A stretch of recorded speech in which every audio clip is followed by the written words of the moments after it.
Hey, it's Tori Haggerty with Tuscan Club University's Fair Lending School, and in today's Fair Lending Short, I want to talk about going the extra mile for an applicant. Now, whenever you train lenders, and when I do it, I try not to harp on lenders too bad. Like, lenders are the reason, if you work in banking, why you have a job. They go out, they get customers through the door, they lend money, which is what allows banks and credit unions and mortgage companies, it allows us to all have a job, right? It brings in revenue.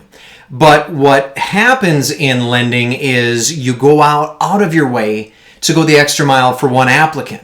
Now, the problem is I come into your organization and I apply for a loan, and maybe I have a collection action or a judgment or something like that, and you say, hey, Tori, go pay this off and come back in a month. We'll see if we can get you approved. That's going the extra mile to get me approved, and that's usually a good thing. The problem is if you're not willing to do that for everybody, you run into some fair lending risk.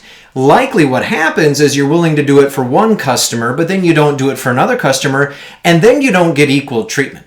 The fair lending laws and regulations basically say you need to give everybody the same opportunity in order to apply for credit, in order to get a loan, right? And that's what we're trying to do. We're trying to level the playing field. If you give me additional opportunities in order to correct credit issues, but then somebody else you just flat out deny who's in that same situation, you haven't treated people equally. So when you train your lenders, remind them, if you're willing to go the extra mile for one applicant, you need to be willing to go the extra mile for everybody and make sure to do it consistently. Thanks for joining us.